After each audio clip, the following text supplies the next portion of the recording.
लेकिन हिंदू समुदाय को कमजोर समझा जाता है।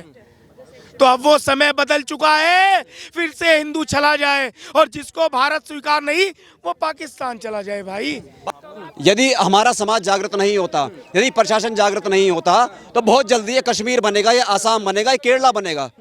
जब हमारी बहन बेटियां काटी जाती हैं तब उनके समाज से कोई व्यक्ति उठ के क्यों नहीं आता कि इनके साथ गलत हुआ है, तब वो कहाँ जाते हैं? कश्मीर के मुद्दे में वो भाईचारा क्यों नहीं निभाया उन्होंने?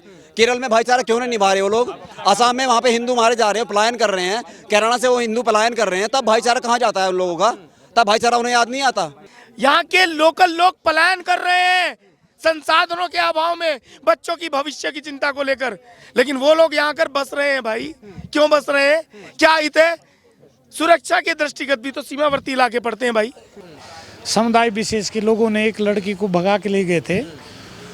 उस संबंध में यहाँ हिंदू संगठनों में भारी आक्रोश है कि पूर्व में भी ऐसी घटनाएं यहाँ हुई हैं।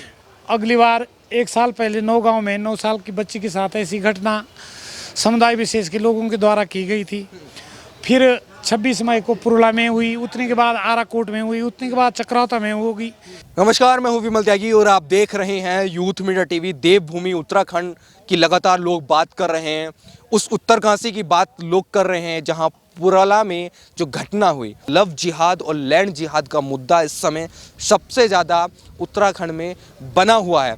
आइए लोगों से बातचीत करते हैं, उनसे पूछते हैं कि आखिरकार क्या बात है कि वो इतने गुस्से में हैं, आक्रोश दिखा रहे हैं, किस बात को लेकर।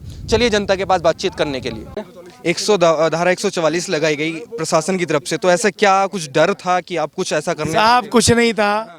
जिस समुदाय के प्रति डर दिखाया गया उस समुदाय का कल एक वीडियो जारी हुआ, उन्होंने कहा हमारे से किसी प्रकार की अभद्रता नहीं हुई, हमारे साथ किसी प्रकार की अभद्रता नहीं हुई। और क्षेत्र के लोगों ने भी आह्वान यही किया था कि जो हमारी बच्चियों को लव जिहाद का चारा समझकर निगलने का प्रयास कर रहे हैं वो ऐसा ना करें। भाई ना करें, प्रशासन को चेतना चाहिए था। जिस प्रकार के नाके प्रशासन के द्वारा आज लगाए गए, जिस प्रकार की सक्रियता आज प्रशासन के द्वारा 140 करके लगाई गई, वह सक्रियता जब हमारी बच्चे लव जिहाद का शिकार होती तब क्यों नहीं लगाई जाती? उससे पहले अगर ये लोग सक्रियता कर ले तो क्या इस प्रकार की घटनाएं कारित होंगी? नहीं होंगी ना। ये अभी आपने ना लव जिहाद और लैंड जिहाद नहीं सहेगा अब हिंदू, क्या लगता है यहाँ हो रहा है लव जिहाद और लैंड जिहाद? देखिए, मैं नहीं कहता हर व्यक्ति एक जैसा है, मैं नहीं कहता, लेकिन एक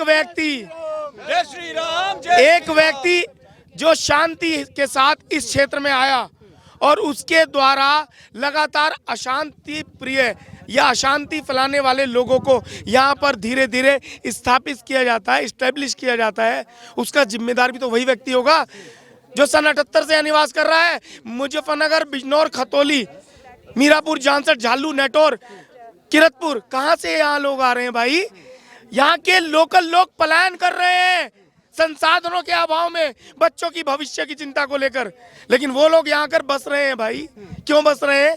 क्या हित है? सुरक्षा के दृष्टिगत भी तो सीमावर्ती इलाके पड़ते हैं। भाई कौन देगा इनको सुरक्षा?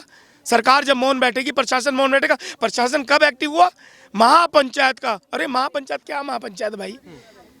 बच्चा रो रहा है, रुदन कर रहा है कि उसे माँ को कह रहा है स्तनपान करा दो, मुझे भूख लगी है, और वो माँ जिसको भाजपा को हिंदू हितैषी कहा जाता है वो मौन है। तो उसका मौन अच्छा नहीं है इस प्रदेश के लिए भी, क्योंकि सिर्फ हिंदू समाज के वोटों से ही भाजपा का जनाधार जुटता है, यह वे विचार कर ले। लेकिन सरकार तो कह रही भाईचारा बिगड़ने नहीं देंगे। कौन भाईचारा बिगाड़ रहा है? भाई यहाँ के स्थानीय नागरिकों ने ऐसा कुछ नहीं किया जिससे भाईचारा बिगड़े। भाईचारा बिगड़ने का कार्य प्रशासन ने किया है, धारा 144 लगाकर प्रशासन ने किया है। उनको जवाब देना होगा इस क्षेत्र की बहुसंख्यक आबादी से क्यों कर 144 लगाई गई, किस प्रकार के समीकरण बिगड़े? जब 144 नहीं बिगड़ी थी, लगी थी, उसके बाद इतना बड़ा जन सैलाब निकला, क्या उन्होंने किसी का कुछ अहित किया क्या? भाई उन लोगों के वीडियो कल जारी हुए हैं, उन्होंने कहा हमारे साथ कुछ किसी प्रकार की अभद्रता नहीं हुई। तो आप बताएं, जब उनसे किसी प्रकार की अभद्रता हुई ही नहीं तो क्यों कर 144 लगाई गई? शहर का माहौल पैनिक करने का प्रयास प्रशासन के द्वारा किया गया और यह उनकी नाकामी है पूरी तरह से प्रशासन की, और ऐसे विषयों के प्रति उनका गंभीर न होना है यह दिखाता है कि कहीं ना कहीं हिंदू बहुसंख्यक समाज को। मेरा आखिरी सवाल ये है कि वो कह रहे हैं कि सजा एक ने मतलब गुनाह एक ने किया, सजा सभी को दी जा रही है। अरे साहब, सजा तय करने वाला ना तो ये समाज है ना ही पुलिस है, सजा तय करने के लिए न्यायपालिका बैठी है ना। मनीष वर्मा, आप क्या कहेंगे इस पूरे मामले को लेकर? देखिए पूरा मामला, अब ये जो षड्यंत्र चल रहा है लव जिहाद लैंड जिहाद का, ये सिर्फ पुरोला का या पहाड़ का मामला नहीं है, ये पूरे उत्तराखंड का, पूरे भारत का मामला है और ये पूरी दुनिया में फैल चुका है कि सब इसके भुक्तभोगी हैं। जो हमारा समाज है वो पूरा भुक्तभोगी है इसका, तो इसके खिलाफ तो एकजुट होना पड़ेगा। अगर एकजुट जिहाद और लैंड जिहाद का मुद्दा इस समय पूरा चल रहा है, उत्तरकाशी हो या पूरा उत्तराखंड को क्या कश्मीर 2 बनाने की कोशिश है क्या? बिल्कुल सर, अगर देखा जाए, अगर अभी एक्शन नहीं लिया गया तो बहुत जल्दी चंद इस तरीके का action?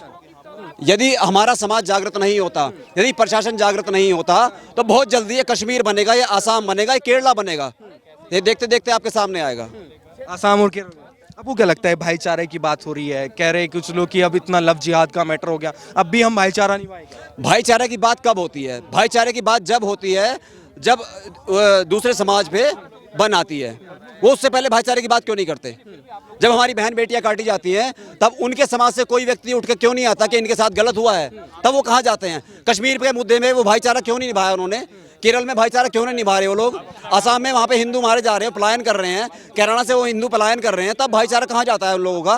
तब भाईचारा उन्हें याद नहीं आता। कह रहे एक गुनाह एक का है, सजा सभी को दी जा रही है। ऐसा नहीं है। देखिए समाज, अगर ये गुनाह एक का नहीं है, समाज का गुनाह है। ये सोची समझी साजिश के तहत ये गुनाह किए जाते हैं, इसीलिए इसको लैंड जिहाद, एक जिहाद का नाम दिया जाता है। जिहाद एक व्यक्ति द्वारा नहीं किया जाता, जिहाद एक समाज द्वारा चलाया जा रहा है। क्या लगता है पूरी साजिश है इस तरीके को देवभूमि को टारगेट किया जाए? बिल्कुल बिल्कुल, ये पूरी साजिश की जा रही है, पूरी देवभूमि को नहीं, पूरे उत्तराखंड को नहीं, ये पूरे भारत को साजिश के तहत ये किया जा रहा है। और हक तो हमारा भी है, हक हमारा, हिस्सेदारी कोई मना नहीं कर रहा।